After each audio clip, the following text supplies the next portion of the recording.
The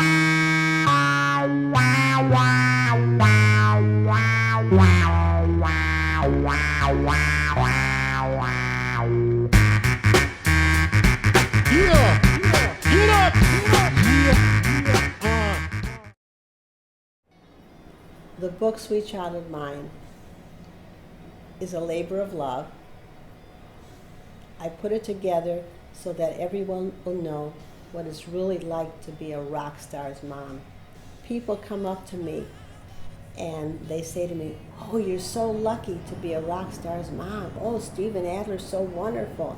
I want them to know that I'm not so lucky.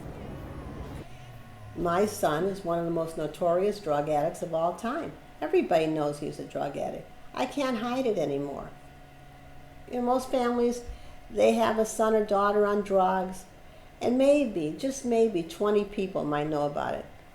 But with me, millions of people know that my son's a drug addict. I can't hide it anymore. And that's why I want people to buy this book. I want them to know my story, what really goes on behind the scenes, how it really is. Let me tell you this quick story. I had a plumber come into my house, and in my house I had all these awards on the wall. And he walks in and he sees all these awards and he says, "How come you have all those awards?" So I said, "Well, my son's a musician." And he says, "Your son's the drummer from Guns N' Roses?" Because he saw his name on the awards. And I said, "Yes, he is." And he said, "Mrs. Adler, you're Mrs. Adler?" I said, "Yes." And he said, "Mrs. Adler, you have plumbing free for the rest of your life." That's what he tells me. He says, "You can have free plumbing for the rest of your life." I said, "Thank you very much," but I never called him back, you know. He just did this job and he left. I really never thought about writing a book. But when we would go see Steven perform in Hollywood Rose, which was the band that he was in before Guns N' Roses, we would go to the club and we would come home, and I just couldn't fall asleep. So I would get up in the middle of the night and start writing down my thoughts and my feelings, plus the fact that the clubs were filled with marijuana. I kept breathing in the marijuana, and I couldn't fall asleep. And after a while, I just had so many pieces of scratch paper, and it was crazy. And Jamie said to me one day, he says, "Ma, you've got all these pages of your thoughts and feelings. Why don't you put it together and make a book?"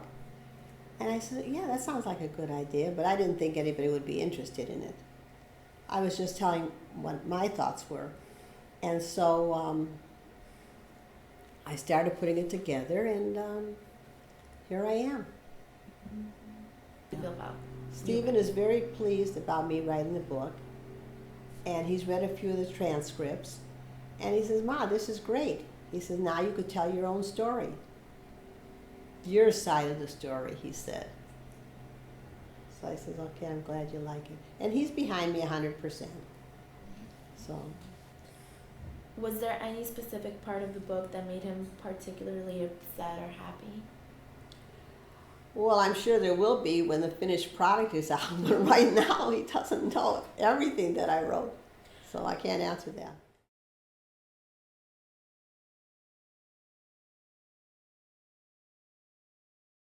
I want to thank all my friends and family that have been supporting me emotionally and mentally the last few years, knowing what I've gone through with my son Steven.